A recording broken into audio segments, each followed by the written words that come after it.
সেইখিনি পানী কিমান দ আমিতো নাজানো লগতে সেই পানী বৈদ্যুতিক তাৰ যুক্ত কামৰূপ জিলা দুৰ্যোগ ব্যৱস্থাপনা প্ৰাধিকৰণৰ উদ্যোগত আজি বাটৰ নাট প্ৰদৰ্শন কৰা হয়। বানপানী ধুমুহা ভূমিকম্পৰ দৰে প্ৰাকৃতিক দুৰ্যোগক ছাত্ৰ-ছাত্ৰীৰ মাজত সজাগ অনাৰ বাবে সমগ্ৰ কামৰূপ জিলাৰ লগতে আমিনগাঁৱত আজি আছে সমাধান নামেৰে বাটৰ নাট প্ৰদৰ্শন কৰা হয়। বাটৰ নাট প্ৰদৰ্শনীৰ শুভাৰম্ভ কৰে জিলা আয়ুক্ত দেৱকুমাৰ শৰ্মাই। কামৰূপ জিলা মিৰ্জাৰ নেপচুন নাট্যগোষ্ঠীয়ে এই বাটৰ নাট প্ৰদৰ্শন কৰে। বাটৰ নাট প্ৰদৰ্শনী অনুষ্ঠানত জিলা অতিৰিক্ত আয়ুক্ত প্ৰণৱ দত্ত গোস্বামী, জিলা অতিৰিক্ত আয়ুক্ত সুজাতা গগৈ, ৰাজ্যিক দুৰ্যোগ ব্যৱস্থা প্ৰাধিকৰণৰ নডেল বিষয়া ডিজেন দাস, কামৰূপ জিলা প্ৰকল্প বিষয়া ৰাজীৱ চৌধুৰী উপস্থিত থাকে। আমিনগড়ৰ পৰা গোবিন্দ দাসৰ ৰিপৰ্ট, পি সংবাদ।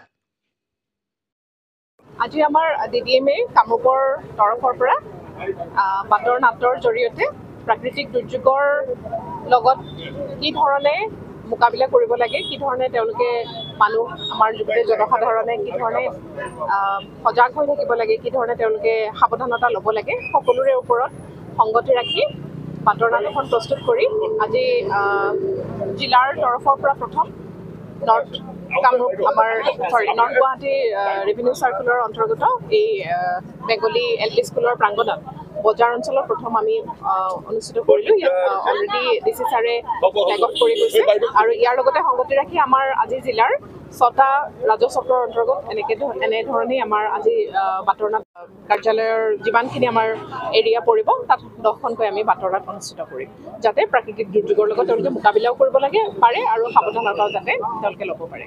জনসাধাৰণক সজাগ কৰিবৰ কাৰণে এই প্ৰচেষ্টা লোৱা হৈছে। Thank U.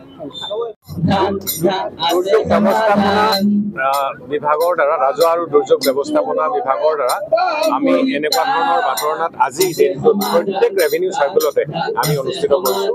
আৰু আমিনগাঁও অঞ্চলটো যিহেতু এক জনবহুল অঞ্চল, বাণিজ্যিক অঞ্চল আৰু ব্ৰহ্মপুত্ৰ দাঁতি কাষৰীয়া, আৰু এই অঞ্চলত আপুনি বানপানী বা এনেকুৱা খহনীয়াৰ প্ৰাদুৰ্ভাৱ থাকে, সেইকাৰণে বাবে আমি আজি এই অঞ্চলটো চিহ্নিত কৰিছিলোঁ আৰু ইয়াতে আহি বাটৰ নাটখন আমি অনুষ্ঠিত কৰিছোঁ। ইয়াৰ উদ্দেশ্য এটাই যে যিকোনো ধৰণৰ প্ৰাকৃতিক দুৰ্যোগৰ মোকাবিলা আমি কেনেকৈ কৰিম, দুৰ্যোগ যদি হয়, বানপানী আহে, খহনীয়া আহে বা ভূমিকম্প আহে, এইবিলাকত আমি কি কৰিবলগীয়া থাকে, তেনেকুৱা ধৰণৰ কথাখিনি আমি গীত মাতেৰে নাটকৰ দ্বাৰা আমি বুজাব চেষ্টা কৰিছোঁ। লগতে কিছু লিফলেট ডিষ্ট্ৰিবিউশ্যন কৰা হৈছে। আজিৰ দিনটোত আটাইখিনি ৰেজহ চক্ৰত, বাকীখিনিত আমাৰ চক্ৰ বিষয়াসকলে কৰি আছে আৰু এনেকুৱা ধৰণৰ আমি বিভিন্ন অনুষ্ঠান অনুষ্ঠিত কৰি আছোঁ যাতে জনসাধাৰণক এই ক্ষেত্ৰত সজাগ কৰিব পাৰোঁ।